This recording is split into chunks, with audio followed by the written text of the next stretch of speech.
Oh, what about what I want, David? They're my children. This is a big day in their lives, and I would like to be there. Tough! She once ruled Australian television with a single glare, but today she survives on government benefits, living alone in a modest home, far from the glitter of fame. What happened to Rowena Wallace, the woman once so powerful on screen that millions couldn't look away, even if they hated her? In the 1980s, she wasn't just a star, she was the face of Australian drama.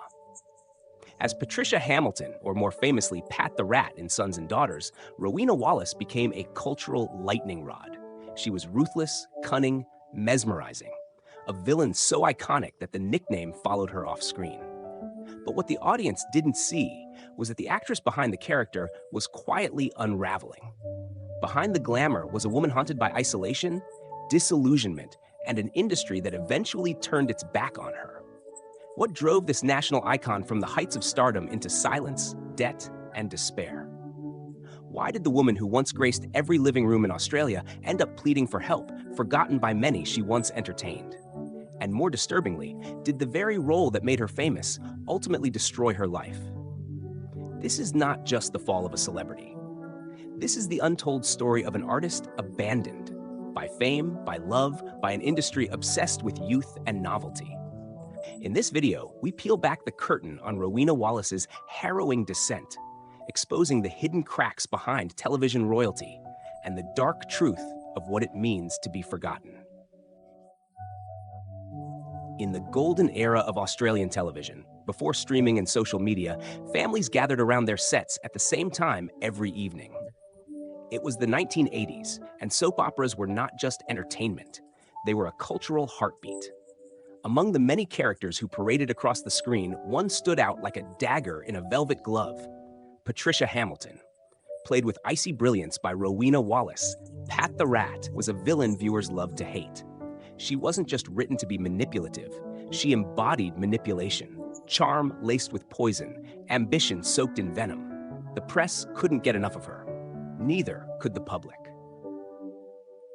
Sons and Daughters, the show that made her a household name, premiered in 1981 and quickly became a ratings juggernaut. Wallace's performance earned her a Gold Logie Award, the highest honor in Australian television, in 1985. It was a triumph few could dream of. She wasn't the typical blonde ingenue. She was dangerous, theatrical, intelligent, a woman who could burn down a room with a sentence. Rowena had arrived. But fame, as it often does, began to blur the lines between reality and performance. The public didn't just fear Patricia, they began to project that fear onto Rowena herself. Strangers hissed at her on the street. Children ran away from her. The character had eclipsed the actress. And while the tabloids gorged on her image, the person inside began to fracture. Despite the awards, despite the acclaim, there was something always fragile beneath Rowena's steely exterior. Colleagues spoke of her intensity, her depth, her obsession with getting it right, but few knew the personal costs of such devotion. As her character spiraled on screen through betrayal, power plays, and emotional wreckage, so too did Rowena, though in far quieter ways. A failed relationship, chronic pain, the first hints of depression, and through it all, the one constant, a relentless industry that gave her the spotlight, but never a safety net. This story isn't just about a fall from grace. It's about what happens when a woman becomes a symbol and then is discarded once her symbolism no longer sells.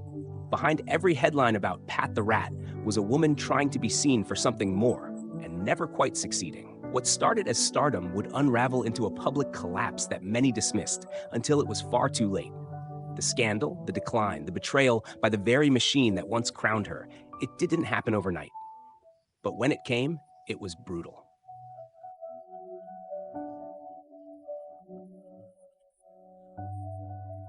Rowena Wallace was born in Coventry, England in 1947 and migrated to Australia with her family when she was just a child. From an early age, there was something magnetic about her, an intensity behind the eyes, a desire to be seen, to be heard. She didn't stumble into acting, she hunted it. As a teenager, she immersed herself in theater, and by the early 1970s, she was appearing on television screens across the country, slowly building a reputation as one of Australia's most compelling performers. Her breakthrough came in a string of roles on series like Number 96 and Prisoner. But nothing could prepare her or Australia for the seismic impact of Sons and Daughters.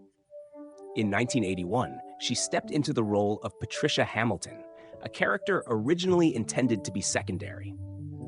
But Wallace's portrayal was so electric, so brutally captivating, that Patricia quickly became the heart of the show. Or, more precisely, its cold, calculating spine. The audience couldn't get enough. She was dubbed Pat the Rat by the media, a name both damning and iconic. Wallace's performance was layered, sharp yet vulnerable, cruel but somehow relatable. She turned what could have been a one-note villain into a complex, unforgettable figure. Awards followed. So did magazine covers, interviews, accolades. In 1985, she took home the Gold Logie, the crowning jewel of Australian television recognition. She was now more than a star. She was television royalty. But the pedestal was high, and the cracks were already forming beneath her feet. Behind the scenes, Rowena's personal life was far from the commanding control of her character. Her relationship with actor George Malaby was crumbling. Her mental health began to deteriorate. She battled chronic pain from a back injury, which would later lead to dependence on medication. As her fame peaked, her inner world was growing darker. Colleagues spoke of her as deeply professional, but intensely private, a woman who gave everything to the screen and left nothing for herself. The producers of Sons and Daughters noticed her growing fragility. Her lines became harder to remember. She was exhausted, both physically and emotionally. The industry, always hungry for fresh faces, began to look past her. When the show wrote her character out in a dramatic storyline involving plastic surgery and a replacement actress, it wasn't just a plot twist. It was a symbolic severing of the cord between Rowena and the life she had built. From there, the descent was slow but steady. She took on smaller roles, but the spark was dimmed. The money dried up. The tabloids moved on. The woman who had once been the most recognizable face in Australian drama was now struggling to find work, relevance, and peace. But the worst was still to come.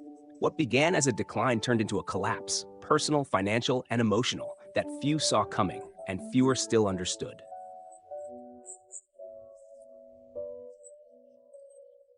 As the spotlight faded, Rowena Wallace slipped into the shadows of public memory, but the darkness she entered was far more than metaphorical. In the years following her departure from Sons and Daughters, she found herself confronting a reality harsher than any scripted betrayal. Life as a forgotten icon in a country with little mercy for aging women in entertainment. She began experiencing persistent health issues, particularly with her spine, which led to mounting medical expenses and a reliance on painkillers. Work offers became scarce. Roles were fewer, often minor, and lacked the depth she once commanded. Casting agents, once eager to have her name on their credits, now cited age or lack of market appeal. The industry that had once crowned her the queen of drama seemed to have collectively moved on, and she was left behind. Financial trouble hit hard. With no steady income, no royalties from her most famous role, and no fallback plan, a common tragedy among actors of her era, Rowena began to struggle. In 2005, she made headlines for all the wrong reasons, accused of falsely claiming a disability pension while still working sporadically in television. Though she was not imprisoned, the ordeal left a deep emotional scar. She was humiliated, reduced from television royalty to a tabloid punchline. In an interview years later, her voice barely above a whisper, she said, "I'm not proud of what happened. I was desperate. It's very hard to admit that you've gone from being celebrated to being invisible." But the public wasn't entirely cruel. Viewers from the 80s, nostalgic and saddened by her story, rallied behind her. Yet it was not enough to restore dignity or security. Rowena eventually moved to a modest rental in the Gold Coast hinterland, living on a Centrelink pension of just $400 a week. She had no car, no consistent support network, and at times, no heating in winter. She was once asked in an interview if she still considered herself an actress. She replied, "It's hard to feel like anything when the phone never rings." Perhaps most tragic was the silence from the industry. Despite her contributions to Australian culture, there were no major tributes, no official recognitions, no retrospectives. Only occasional, sympathetic interviews where her eyes, still sharp, still defiant, revealed the pain of being used and discarded. One of her final public appearances came in 2014 when she was profiled on Sunday Night. Viewers saw not a bitter woman, but one filled with grief, candor, and unsettling clarity. She admitted, "I've tried to take my life more than once, but I'm still here, and I suppose that means something." The press, now kinder in retrospect, framed her story as a cautionary tale. But few confronted the real question. Why was someone like Rowena Wallace allowed to fall so far without a hand reaching back? Was it simply fame's fickle nature? Or something deeper? Something crueler? An entertainment culture that celebrates its women only while they are young, beautiful, and profitable. Her story is not just about personal decline, but systemic failure. A haunting reminder of what lies the red carpets, the awards, and the adoration. Silence when it's no longer your turn to shine. At Aussie Uncovered, we believe stories like Rowena Wallace's are not just tales of fame and misfortune. They are reflections of how a culture treats its artists, especially the women it once idolized. Her rise to stardom wasn't by accident. She earned every accolade through raw talent, fearless performances, and an ability to command a room with nothing but her presence. Her portrayal of Patricia Hamilton in Sons and Daughters was more than iconic. It redefined what a female villain could be on Australian television. And yet, for all her contributions, Rowena was quietly cast aside when she no longer fit the industry's narrow mold of relevance. What strikes us most is not the fall, but the silence that followed it. The absence of support, the lack of celebration, the overwhelming loneliness of someone who once brought drama into every living room in the country. How is it that a woman who shaped a generation of television was left to wither in obscurity, living on the margins, struggling for dignity?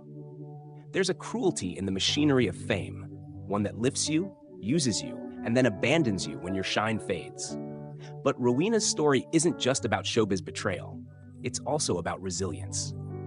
Through public shame, financial collapse, chronic pain, and emotional isolation, she continued to speak honestly, to live truthfully, even if that meant showing her scars.